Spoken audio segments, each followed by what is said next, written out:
पत्नी के सामने माता पिता के पैर छूने में शर्म लगती है मित्रों। याद रखना, थोड़े दिन बाद स्थिति ये आएगी, पत्नी किसी के नहीं छुएगी। बाद में चिल्लाओगे। एक महोदय हमारे पास आए, बोले पंडित जी आज करवा चौथ है। तो हमने कहा जाओ बाजार, चले जाओ, सामग्री ले आओ। बोले लेकर आ मैं, हमारी पत्नी 6 महीना हो गई, हमसे बोलते ही नहीं। हम कहे और पाए न छुओ, और माता पिता को पाए छुए में शर्म करो।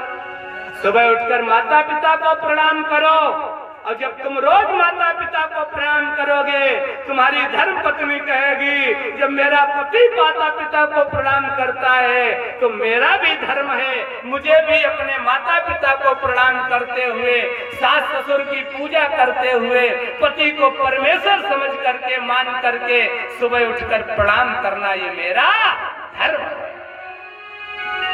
ये हम नहीं करते, ये राम जी करते हैं। प्रातः काल उठ के रघुनाथ, प्रातः काल उठ के रघुनाथा, मातु पिता गुरु ना वही माता।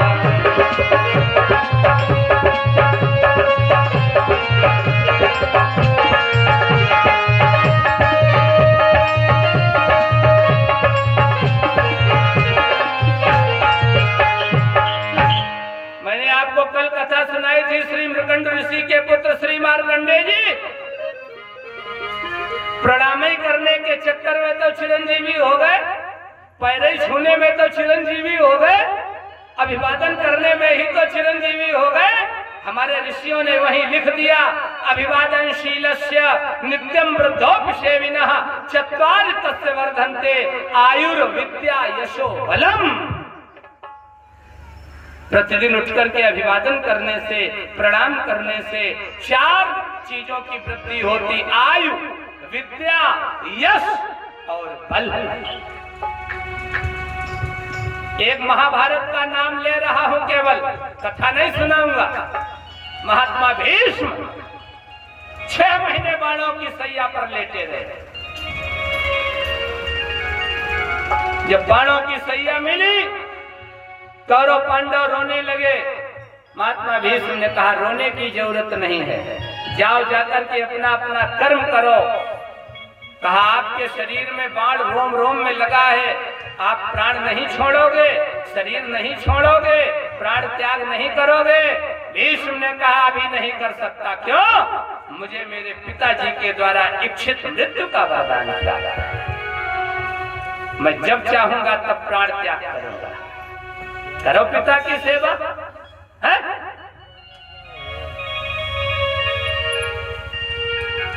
अनुचित उचित विचार तजी, और जे पालहि पितु बयन, तेजन भाजन सुयस के, बसहि अमर पति ऐन।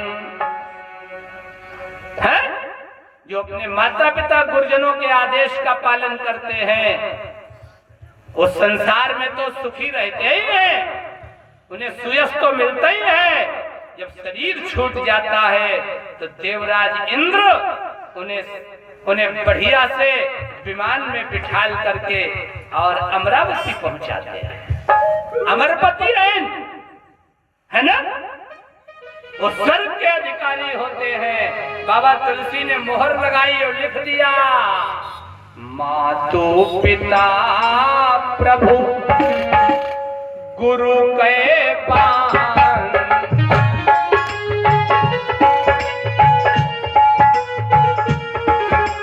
मातु पिता प्रभु गुरु के पानी,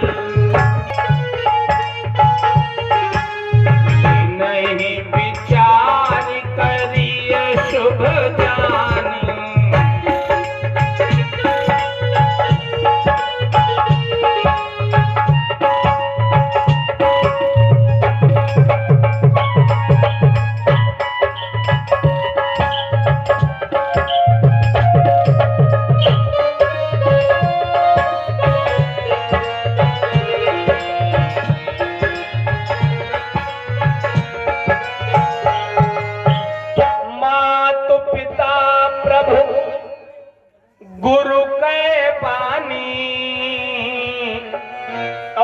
नहीं विचार करिए शुभ जानी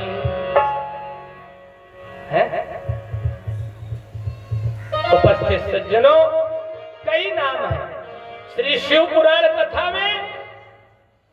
गणेश जी प्रथम पूज्य कैसे हुए, केवल नाम बता रहा हूं, जब शिव पुराण कथा हो तब सुनना।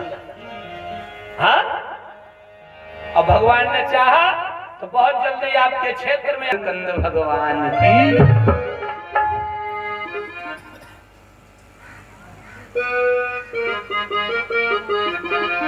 आयुर्वृद्धा, जो आयु में वृद्ध होता है उसका सम्मान करना, प्रणाम करना, अभिवादन करना, ये भारतीय संस्कृति है, ये इंडियन सिविलाइजेशन है। धन वृद्धा, जो धन में वृद्ध होता है, क्यों?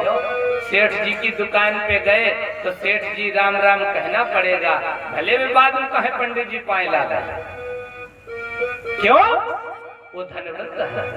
पद वृद्धा, जो पदमय वृद्ध है, माननीय डीएम साहब 40 साल के और उनके यहाँ बाबूजी 55 साल के, और जब माननीय डीएम साहब ऑफिस में प्रवेश करेंगे तो बाबूजी को अपनी चेयर पे खड़ा होना पड़ेगा कि नहीं?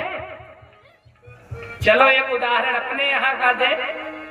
वैसे दक्षिण भारत और पूर्व भारत में तो नहीं है, हमारे यहाँ हमारा बहनोई, बहन का पति, जिसे हम लोग अपने यहाँ सरल भाषा में जीजा जी कहते हैं, कितनी भी उम्र कम उनकी क्यों न हो, है हम प्रणाम करते हैं, क्यों?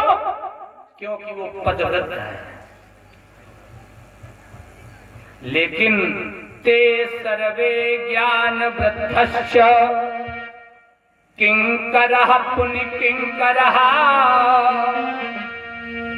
लेकिन वे सभी ज्ञान वृद्ध के किंकर हो जाते हैं, चाहे आयु वृद्ध हो, चाहे धन वृद्ध हो, चाहे पद वृद्ध हो।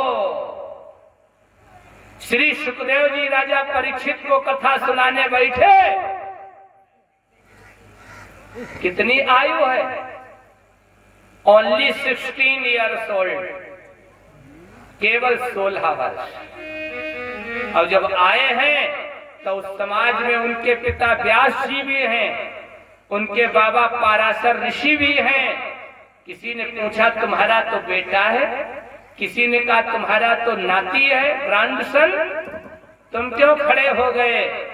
श्री पाराशर ऋषि, श्री व्यास जी ने उत्तर दिया, ये सम्मान इनके शरीर का नहीं है, ये सम्मान इनकी आयु का नहीं है, ये सम्मान इनके ज्ञान का है? बाबा तुलसी ने भी लिख दिया, को बड़ छोट कहती अपराध,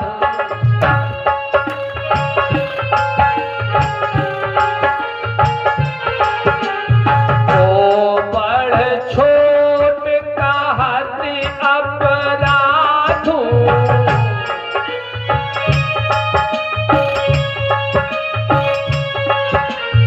सोनी गुण दोष समझे हैं साधु,